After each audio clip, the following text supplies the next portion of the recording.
हमारा आज का टॉपिक है विद्युत क्षेत्र। विद्युत क्षेत्र। विद्युत क्षेत्र क्या होता है कि जैसे मान लो कोई आवेश रखा हुआ है ना, तो आवेश के चारों ओर इसका जितना प्रभाव रहेगा है ना, इस आवेश के कारण इसके चारों ओर जितना प्रभाव रहेगा वो उसका क्या कहलाएगा, विद्युत क्षेत्र। तो हम लोग इसको परिभाषा के रूप में कैसे लिखेंगे, हम लोग लिखेंगे कि किसी आवेश के चारों तरफ का वह क्षेत्र जहाँ तक उसका प्रभाव रहता है वह क्या कहलाता है, विद्युत क्षेत्र। फिर से, किसी आवेश के चारों ओर का वह क्षेत्र जहाँ तक उसका प्रभाव रहता है वह क्या कहलाता है, विद्युत क्षेत्र। जैसे कि मान लो हम लोग एक एग्जांपल लेते हैं। जैसे फर्श पर अगर कोई पानी गिरा हुआ है या पानी हल्का सा फैला लें, ठीक है, और उसके मान लो ऐसे फर्श पर क्या हो गया, पानी फैला लेते हैं और मान लो एक सिरे पर हम लोग तार जो करंट वाला होता है उसको रख दें, तो क्या होता है, पानी के दूसरे सिरे को जब हम लोग टच करेंगे तो वहाँ पर क्या लगेगा, हम लोग को करंट लगेगा, है ना। ये कैसे हुआ, क्यों, क्योंकि यहाँ पर जो आवेश है या जो करंट है वह यहाँ तक फैल रहा है ना। तो उसी को हम लोग बोलते हैं कि यहाँ से यहाँ तक उसका क्या है, क्षेत्र है ना। इसी को हम लोग बोलेंगे विद्युत क्षेत्र। तो यहाँ पर हम लोग बात करेंगे आवेश के लिए, तो हम लोग बोल सकेंगे आवेश का जहाँ तक का क्षेत्र रहता है उसको हम लोग क्या बोलते हैं, विद्युत क्षेत्र। इसके बाद इसमें आता है विद्युत क्षेत्र की तीव्रता। विद्युत क्षेत्र की तीव्रता, इसको हम लोग कैसे डिफाइन करेंगे, इसको हम लोग डिफाइन करेंगे कि मान लो यहाँ पर अभी एग्जाम्पल एक लिए कि यहाँ पर कोई पानी फैला हुआ है, ठीक है, तो यहाँ पर कोई करंट अगर हम लोग रख दें तो यहाँ पर अगर मान लो हम लोग हैं या कोई आवेश है वो कितना करंट महसूस करता है ना, उसी को हम लोग बोलेंगे विद्युत क्षेत्र की तीव्रता। जैसे कि मान लो यहाँ पर फर्स्ट पर पानी है, ठीक है, यहाँ पर करंट लगा हुआ है और यहाँ के आसपास हम लोग जो टच करेंगे तो हम लोग को करंट लगेगा, लेकिन वास्तव में क्या होगा, अगर बड़े रूप में हो, तालाब हो, है ना, तो तालाब के किनारे अगर हम लोग करंट लगा दें और दूसरे छोर को टच करें तो हम लोग करंट लगेगा क्या, नहीं। तो इस करंट का क्षेत्र है ना, कहाँ पर ज़्यादा है कहाँ पर कम है, उसी को हम लोग बोलते हैं विद्युत क्षेत्र की तीव्रता, है ना। करंट के आसपास को छुएंगे तो ज़्यादा लगेगा हम लोग को, ठीक है, थोड़ा दूर को टच करेंगे तो क्या होगा, वो कम होते जाएगा, ठीक। तो इसी को हम लोग बोलते हैं विद्युत क्षेत्र की तीव्रता। अब इसको परिभाषा के रूप में कैसे लिखेंगे, इसको परिभाषा के रूप में लिखेंगे किसी क्षेत्र के अंदर रखा एकांक परीक्षण आवेश, और इसको हम लोग धन आवेश भी बोल सकते हैं, एकांक परीक्षण आवेश जितने बल का अनुभव करता है वह क्या होता है, विद्युत क्षेत्र की तीव्रता कहलाती है, ठीक है। मतलब यहाँ पर अगर मान लो विद्युत क्षेत्र है, ठीक है, इसमें एक आवेश रख दिए तो कितने बल का अनुभव करेगा। जैसे मान लो विद्युत क्षेत्र की तीव्रता यहाँ से यहाँ तक फैल रही है, तो यहाँ रखेंगे तो ज़्यादा अनुभव करेगा, ठीक है, यहाँ रखेंगे कम अनुभव करेगा, ठीक। तो अलग अलग क्षेत्र में क्या होता है, विद्युत क्षेत्र की तीव्रता अलग अलग होती है ना। तो हम लोग बोल सकते हैं कि एकांक धन आवेश विद्युत क्षेत्र में जितने बल का अनुभव करता है वह उसकी क्या कहलाती है, विद्युत क्षेत्र की तीव्रता कहलाती है, ठीक है। ये परिभाषा लिख लेना। अब इसको हम लोग डेरिवेशन के फॉर्म में कैसे लिखेंगे वो ज़रा ध्यान देखना। मान लेते हैं, और अच्छा यहाँ पर एक चीज़ और कि विद्युत क्षेत्र की तीव्रता को ई वेक्टर के रूप में प्रदर्शित करते हैं, ठीक है, ई वेक्टर के रूप में प्रदर्शित करते हैं, है ना। तो यहाँ पर विद्युत क्षेत्र की तीव्रता क्या होगा, यहाँ होगा कि E vector equal to F vector upon Q0, है ना। ये होगा तुम्हारा विद्युत क्षेत्र की तीव्रता, ठीक है, जहाँ F बराबर क्या है भाई, यहाँ परीक्षण आवेश पर लगा बल। मतलब कि जो फील्ड है हम लोग का क्षेत्र है वहाँ पर इस परीक्षण आवेश या धनावेश को अगर हम लोग रख देते हैं Q0 को, तो कितने बल का अनुभव करता है, F वेक्टर। इसको हम लोग F से डिनोट करते हैं, ठीक है। और Q0 क्या है भाई, परीक्षण धनावेश, है ना। तो ये हो जाएगा तुम्हारा विद्युत क्षेत्र की तीव्रता। अब इसका मात्रक क्या होता है, मात्रक कैसे निकालेंगे, मात्रक निकालने की देखो, फोर्स बल का मात्रक क्या होता है, न्यूटन, है ना। और आवेश का मात्रक क्या होता है, आवेश का मात्रक हम लोग पहले वाले वीडियो में बताए, कूलाम, है ना। तो मात्रक क्या हो जाएगा यहाँ से, न्यूटन प्रति कूलाम, ठीक है। अब इसका विमीय सूत्र, ठीक है। विमीय सूत्र कैसे निकालेंगे हम लोग, विमीय सूत्र के लिए क्या करेंगे, यहाँ पर बल का विमीय सूत्र क्या हो जाएगा, का विमीय सूत्र क्या होगा, बल का विमीय सूत्र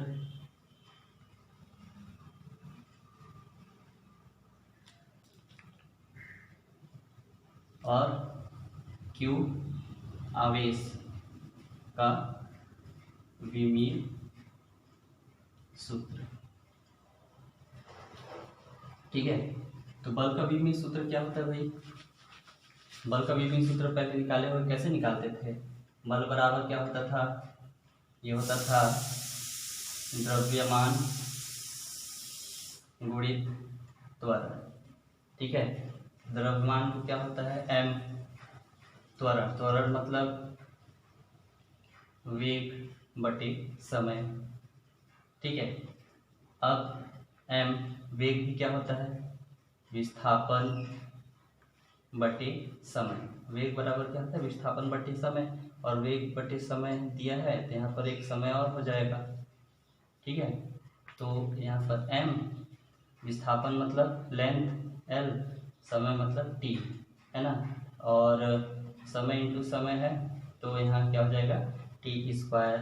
तो फोर्स का हम लोग का विमीय सूत्र क्या मिल जाता है, mLT, ये ऊपर चल जाएगा तो -2, ये तो हुआ फोर्स का, है ना।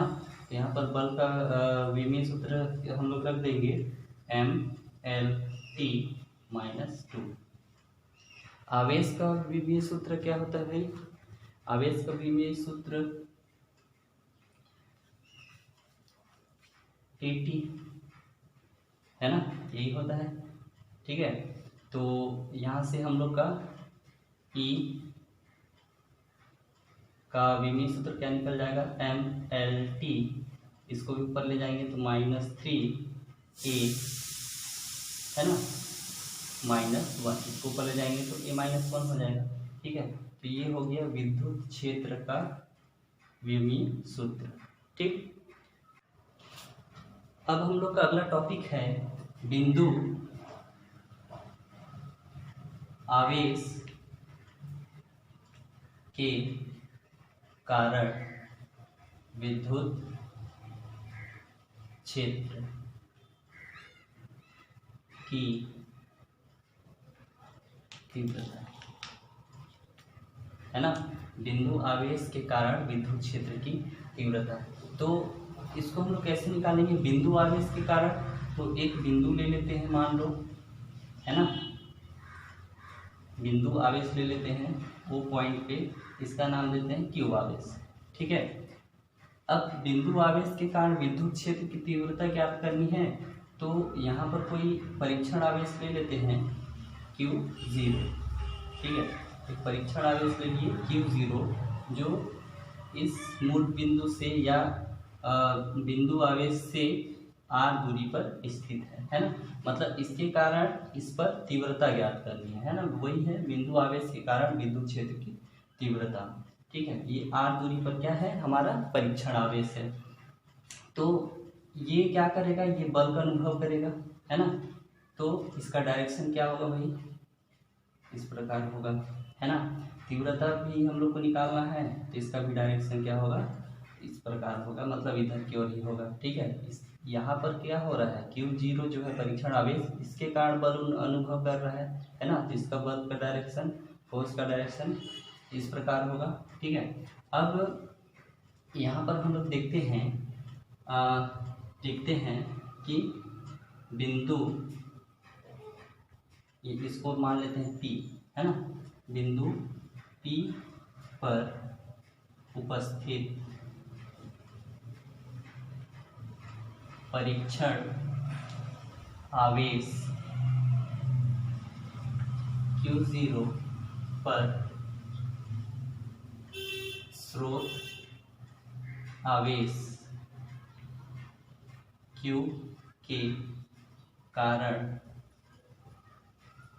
लगने वाला बल क्या होगा भाई, F। मतलब इस पर कितना बल लग रहा है इसके कारण, है ना। तो F vector equal to 1/4πε0 Coulomb का नियम लगाएंगे, तो Q इंटू Q0/r²। कूलाम के नियम में क्या होता था कि दोनों आवेश का समानुपाती होता था। ठीक है, तो ये हो गया हम लोग का मान लो पहला। ठीक है, अब Q0 पर विद्युत क्षेत्र की तीव्रता, है ना। या हम लोग यहाँ पर लिख सकते हैं बिंदु P पर विद्युत क्षेत्र की तीव्रता क्या होगी, ये ऐसे भी लिख सकते हैं, है ना।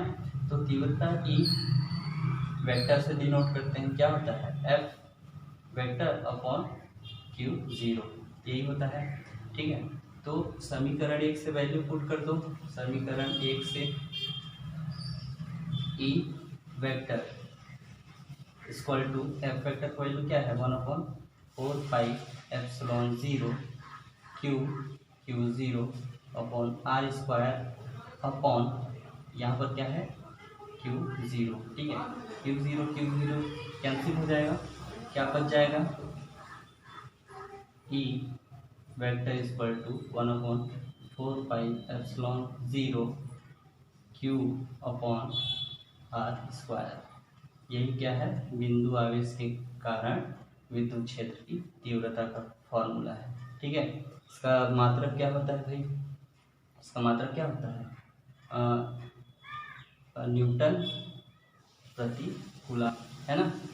ठीक है,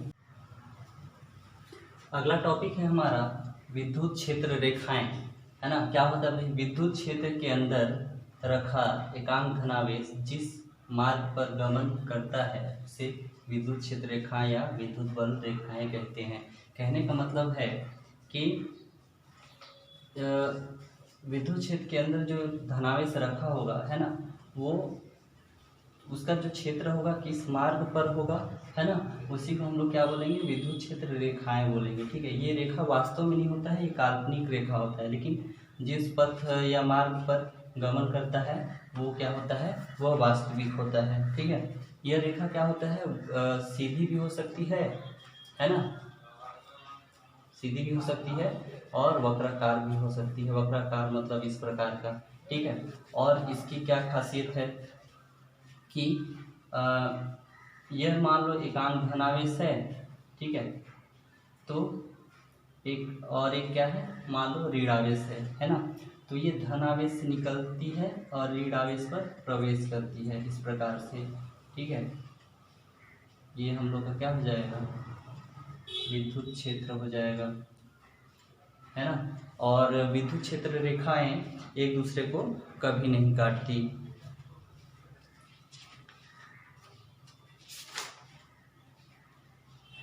ठीक है, और विद्युत क्षेत्र रेखा एक दूसरे कभी नहीं काटती और इस प्रकार भी ये निकलती हैं, ठीक है, और इस प्रकार ये प्रवेश करती है। ऐसे करके बहुत सारे रहेंगे, है ना।